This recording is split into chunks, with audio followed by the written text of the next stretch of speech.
카메라 보면 안 되는 거 아니에요? 보세요. 네. 편하게 보시면 됩니다. 예전에 보지 말라 그랬어요. 네, 유튜브 할 때는 보지 말라 그랬는데. 네, 만월 때는 이제 지금 현재 개성에 위치하고 있는 고려의 정궁을 이야기합니다. 그래서 원래는 망월 때라고 해서 달을 달을 보는 그런 대 같은 거를 의미했었는데요. 이제 그게 만월 때가 되면서 이제 점차 사람들이 만월 때가 이제 고려 궁성 전체를 이야기하는 것으로 이제 이해하고 있습니다. 아니, 밤에는 숙소에 가서 보지 못했습니다.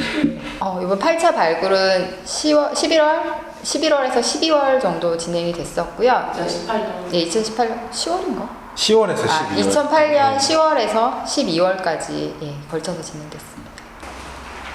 근무 환경. 근무 환경은 열악한 편이었습니다. 저희가 매일 이제 개성공업지구에서 유적 현장까지 이제 버스로 출퇴근을 하고 그 와중에 이제 검문소를 거쳐야 되는 상황이 있었고, 현장에서도 아직 뭐 전기라든지 아니면 기본적인 그 화장실, 뭐 수도 이런 부분이 아직 마련이 안 되어 있어서 조사 환경은 열악한 편이었습니다. 이제 발굴을 하고 그다음에 유물을 정리하면서 이제 같은 유물에 대해서도 서로 이제 다른 시각으로도 볼 수 있고, 그다음에 연구되는 지금까지 연구되는 경향도 서로 달랐었기 때문에 그거에 대해서 서로 이야기하는 것에서 굉장히 많은 공감도 느꼈고, 그리고 공감도 느꼈습니다. 그리고 아직도 북측에서는 충분히 연구되지 못한 부분들이 있어서 학문적으로 굉장히 궁금해하는 부분도 많고, 그다음에 서로 이야기해야 되는 부분도 많아서 굉장히 의미 있는 일이었던 것 같습니다.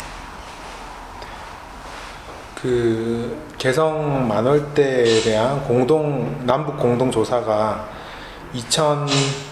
2005년부터 지금까지 계속 이어져 오고 있는데, 어떤 정세에 따라서 물론 단절된 기간도 있었긴 하지만 지속적으로 계속 지금까지 되어 올 수 있었던 것 자체가 우리 남과 북이 공유하는 역사 속에 그리고 고려 궁궐터라는데 남북이 다 유적의 중요성을 인식을 하고 있었기 때문에 가능하다고 생각을 합니다. 그래서 그런 교류에 있어서 이렇게 남과 북이 같이 연구나 공동조사에 참여했다는 것은 상당히 의미가 있었던 걸로 생각이 되고, 앞으로도 계속 이제 지속되어야 될 것으로 생각이 됩니다.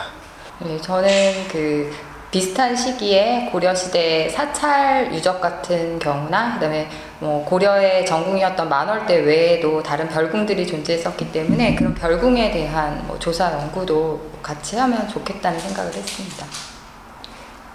네, 저는 고려시대의 국가교육기관이었던 성균관이 지금 개성박물관으로 사용되고 있는데,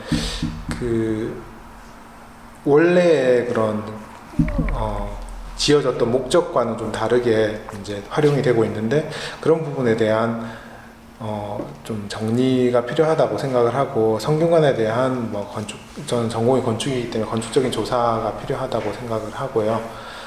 그리고 지금 궁궐터에 집중이 되어 있는데, 개성의 궁궐을 구성을 했던 성곽의 그런 모습도 남아 있습니다. 그래서 그런 부분에 대한 추가적인 조사도 진행이 되고 정비까지 진행이 되면 좋겠다는 바람이 있습니다. 개성 고려 궁성 발굴 조사는 남과 북이 같이 공유하고 있는 우리의 역사에 있는 부분입니다. 그래서 사실은 그때는, 지금은 군사 분계선으로 이렇게 지역이 분할이 돼 있지만, 그때는 하나의 국가로 조성된 시기였고, 그런 면에서 보면은 남과 북이 같이 공유하고 있는 역사적인 그런 사실이거든요. 그래서 그 부분에 대한 공동조사는 같이 진행이 돼야 될 거고, 그게 어떤 이 한반도를 둘러싼 외부 정세라든지 체제 간의 이념의 차이 뭐 이런 부분들을 떠나서 그런 공유하고 있는 역사에 대한 연구이기 때문에 공동조사가 반드시 필요하고 계속돼야 될 것으로 생각이 됩니다. 학예사도 사실 공무원의 한 직군? 직렬인 거기 때문에 이제 뭐 크게 다르지는 않다고 생각을 하는데, 좀 더 다른 게 있다면 개인적으로 이제 학술적인 그런 성취? 이런 것에서 오는 자부심 같은 거를 느낄 수 있는 것 같아요. 그래서 공무원이기도 하지만, 국가를 위해서 일하는 공무원이기도 하지만, 학술적이고 이제 학문적인 그런 부분에 있어서도 사실은 만족감을 느낄 수 있는 직업이라고 생각합니다. 네, 동의합니다. 사실 저희가 승진이 잘 안 되거든요. 직렬이 연구사 연구관만 있기 때문에. 그리고 계속 승진에 대한, 사실은 뭐 승진을 하면 좋지만 그런 부분은 이제 뒤로 제쳐두고, 저희가 처음 시작 자체가 연구를 베이스로 시작을 했고, 연구를 하다 보니까 학예사라는 그런 직업을 가지게 됐는데, 사실은 연구자의 측면에서 지속적으로 계속 어떤 예산이라든지 아니면 연구를 할 수 있는 기회를 제공받는 것은 쉽지가 않습니다. 외부에서는 뭐 교수가 되지 않는 이상 어려운 상황인데, 저희는 이렇게 국가가 할 수 있는 기초적인 연구를 계속 지속적으로 해나갈 수 있다라는 그런 부분에서 되게 좀 안정적으로 연구를 수행할 수 있다는 그런 장점이 있는 것 같고, 일단 학예사로서 학예 연구사로서는 연구를 할 수 있다는 것 자체만으로도 되게 메리트가 있는 것 같습니다. 일단 시험을 합격을 해야 하기 때문에 이제 열심히 공부를 하는 거는 이제 기본적으로 다 해야 하는 부분인 거고, 그러니까 학예사가 된 이후에 정말 좋은 학예사가 되기 위해서 미리 준비를 한다면 자기 분야 외에도 조금 넓게 공부했으면 좋겠다라는 생각이 들었고요. 그다음에 또 자기가 하고 있는 전공에 가장 관련 있는 외국어나 이런 것들도 좀 미리미리 좀 준비하면 학예사 시험을 잘 보고 합격을 한 이후에 더 좋은 학예사가 되지 않을까, 그런 생각을 하고 있습니다.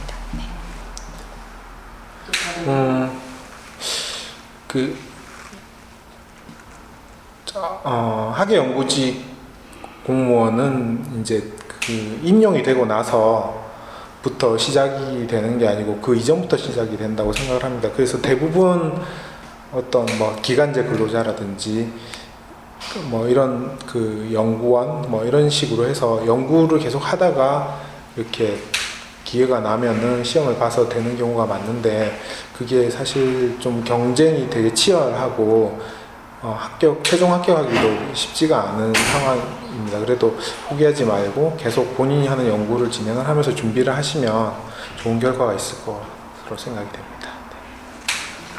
다만 연구뿐만이 아니라 뭔가 의사를 결정할 때, 그럴 때는 이제 저희 남측 같은 경우에는 어느 정도 이제 약간 수직적인 관계도 있기 때문에 이제 의견을 표현하는 방법이 굉장히 제한적인데, 북측에서는 토론 문화가 굉장히 정착이 되어 있기 때문에 서로의 각각의 의견을 굉장히 많이 개진하고, 그리고 서로 잘 들어주고, 그래서 뭔가 하나의 의견을 낼 때, 하나의 뭔가 결정을 할 때 굉장히 많은 토론을 거치는 게 굉장히 인상적이었습니다.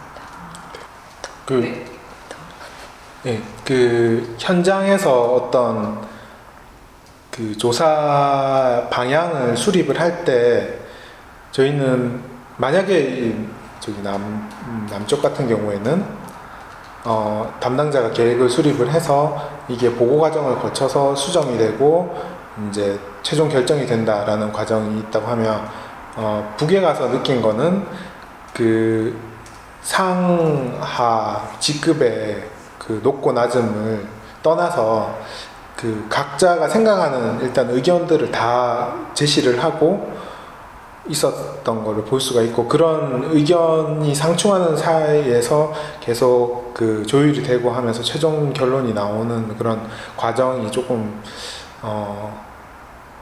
그 토론을 통해서 그런 결정을 한다는 것 자체가 신선했고요. 저희 연구소가 그 책임 운영 기간 52개죠.